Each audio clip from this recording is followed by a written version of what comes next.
I saw this cute house family thing on Etsy, so I wanted to recreate it. So I went through my stash and grabbed out every house-shaped thing I had from Dollar Tree. Except for that middle one is from the 99-cent store, but I just was like, which five of these houses do I want to use? So obviously, you can see there are plenty of choices from Dollar Tree. You could do all the same size. I do like the different sizes. So these are the ones that I chose. And now I'm going to decorate each one. So I cut the papers to size. You know how to do that, trace and cut. So now I'm going to show you how I decorate each of these houses. So this one right here, this is a dry erase one. They have it in chalkboard as well. Just cut out some buffalo check paper.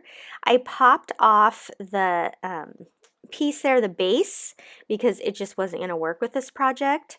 And I took off the paper off this one, and again, I just cut out a piece of scrapbook paper, went into my stash, found this wood home piece. I'm not sure where it's from, but Dollar Tree has lots of those.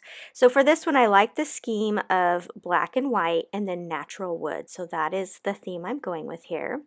And then I used the Scrabble tiles from Dollar Tree. And I liked the black and white, but this particular house didn't have that natural wood. So then I decided to go with the natural wood ones. And the wood Scrabble tiles are from Dollar General. And then the numbers came in a pack. I had bought some kit to do a reflective thing on my mailbox that had my address. So those were all the extra numbers left over.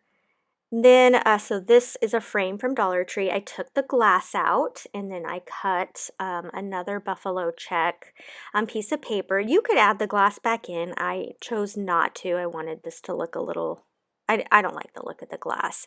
And then that K, I think I found it at Hobby Lobby in their clearance section for 15 cents. And since my last name is K, I picked it up for a project. Lastly, this is one of those arrow signs from Dollar Tree. Again, I just grabbed some paper. And then on my Cricut, I cut out all of our names from our family. And then using two of these craft sticks, I'm going to go ahead and cut them down to size to make a roof. So now all of mine have an element of that natural wood, the black and white. So this has been a super easy project. I do always kind of feel a little bad for putting a K because two of my kids are from my previous marriage and their last name is a B. So, but Kendall works, that's her first name, so that's a K. So my only poor non-represented letter is my son Joey. So poor guy. So anyhow, we are a party of four, me and my three children, and so one of the things about like the Scrabble tiles that I really love is my late husband and I actually played Words with Friends, which is a Scrabble game online for a couple years, I think, before we ever started dating. So it's kind of a very happy memory of playing that game. So now it's just a matter of assembling all of these, which as you can see was very, very, very easy. And there's so many different things you can do to make this project. Again, if you don't have a Cricut, you can just write the names out with a white pen. You could have printed them off your computer, all sorts of choices. But this was a very quick project, and I absolutely love the way it turned out. Now on, I think two of those, they don't stand up on their own, and so I went ahead and hot glued a couple of the tumbling tower blocks to the back. If you do them at a little bit of an angle, they add the perfect little stand and makes it super easy. And then it's just about assembling them again on like your mantle, and you can choose which house goes where. I kind of copied the one that I saw on Etsy, but again, I absolutely love this project. So fun and easy to make.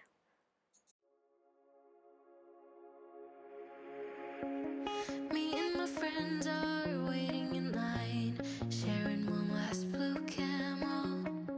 Don't have any money, but we're going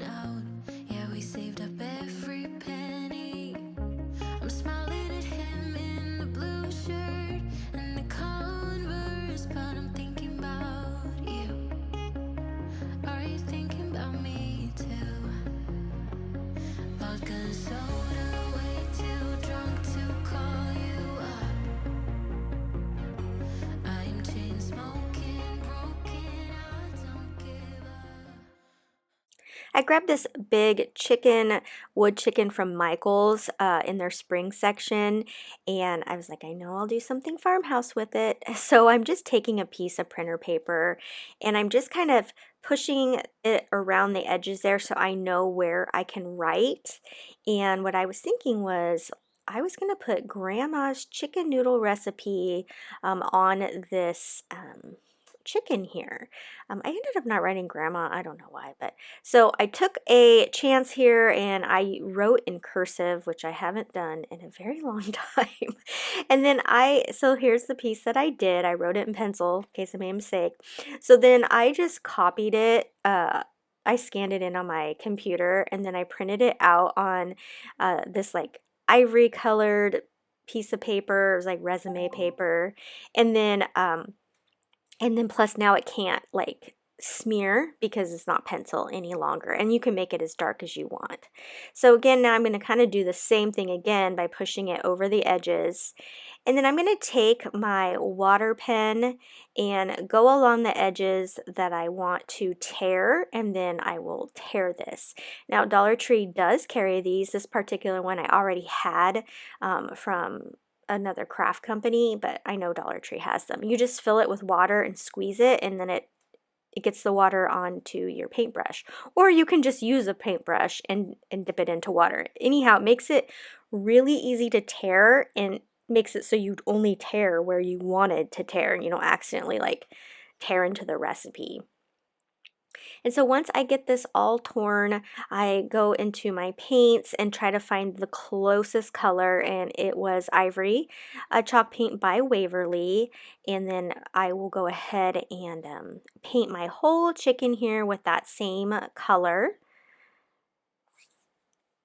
I wanted to talk about this pad here. So I got this off Amazon. So this just pops on with the magnet there at the bottom, so you can store it flat.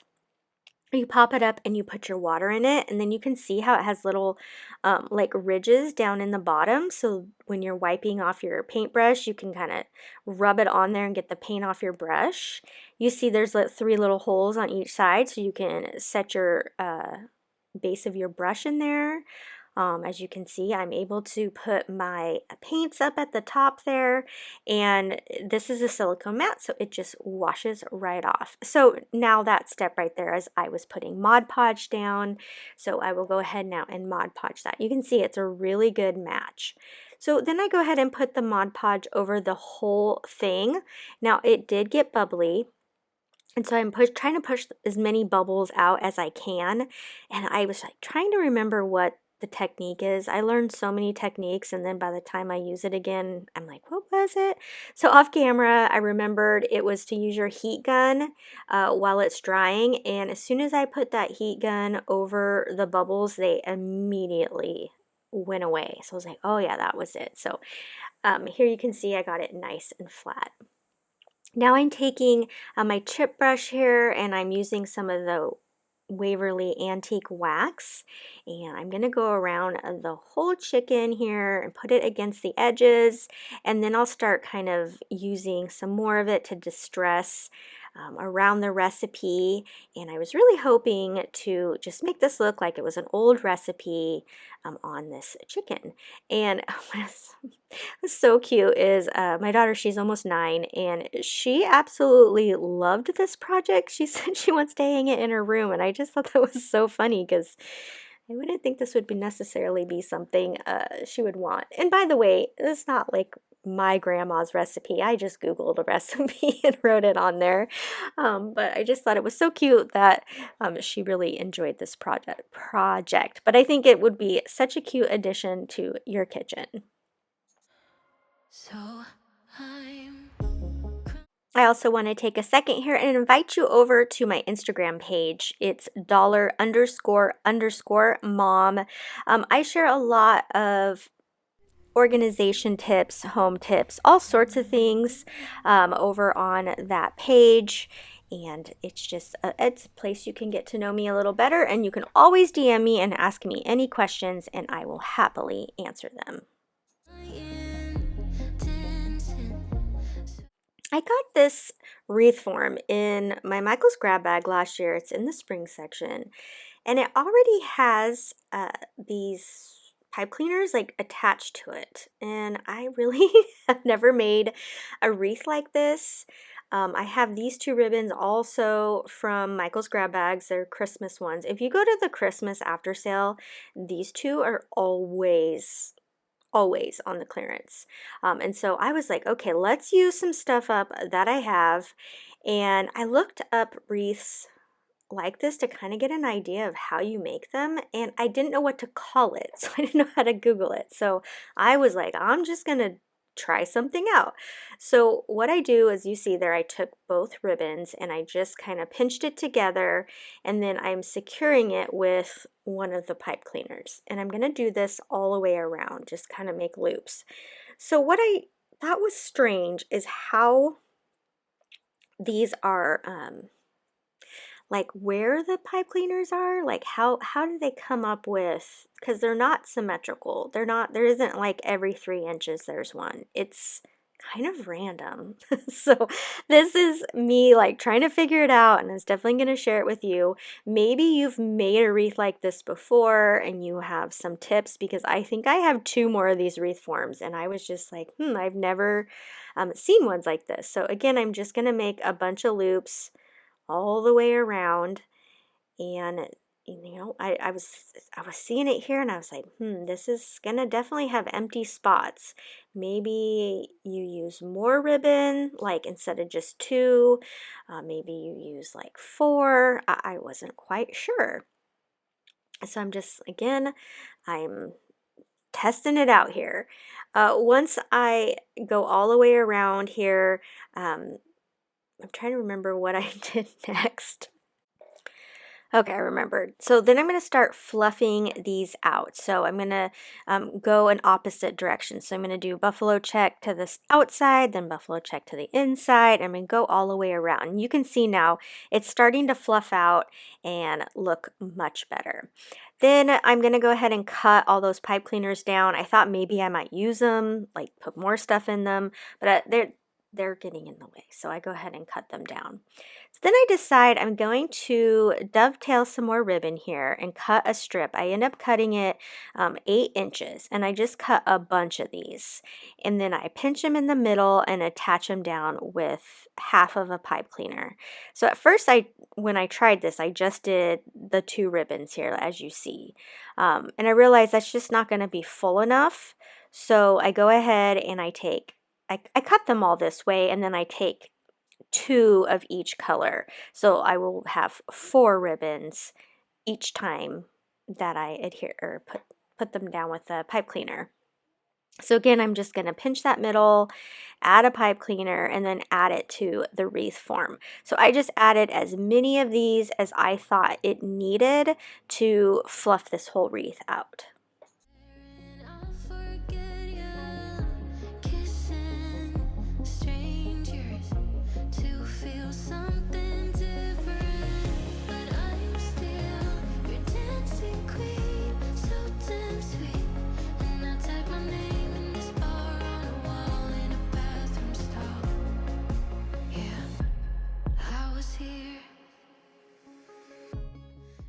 Okay, this is what they look like after I attached them. So now I've got to fluff those ones out. So what I do is I just start pulling them apart, as you see here. Again, I'm kind of trying to pull them to the side. So this is going to really fluff it up. So you can see there's 4 ribbons in each one, and just going to go around and pull all of these until I get a nice fluff.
Okay, now I'm going to remove the hanger off one of these Dollar Tree signs, and then I just went to my Cricut and I cut out a welcome to our farmhouse vinyl. Now, Dollar Tree has so many cute already made plaques right now. Uh, so many cute plaques, and you could just take one that's already made and add it to your wreath. So I want to decide, do I want it in the middle like this or off to the side? So I went ahead and decided to do it off to the side. I liked that look. Either one will work. So I'm just going to take out now one of the little loops I had just done in there, because I'm not going to need it. I'm going to need a flat space to put the sign. Once I decide where I want it, I flip over the wreath, and then I'm going to hot glue some pipe cleaners to the back of this sign so that I can just wrap it around the wreath form. Now, I did try to do one like staple, like with my staple gun, but the sign is too thin and it went all the way through. So don't do that. So I just used the pipe cleaners. Now, this may not stay where I live because it's so hot, and I try not to use hot glue on my wreaths, but if your climate is not crazy hot like mine, maybe this will work. Or I could have put them down with maybe like some super glue or something. That probably would have worked better. But that's all I did for this wreath, and now it's done. How do you think I did with that strange wreath form?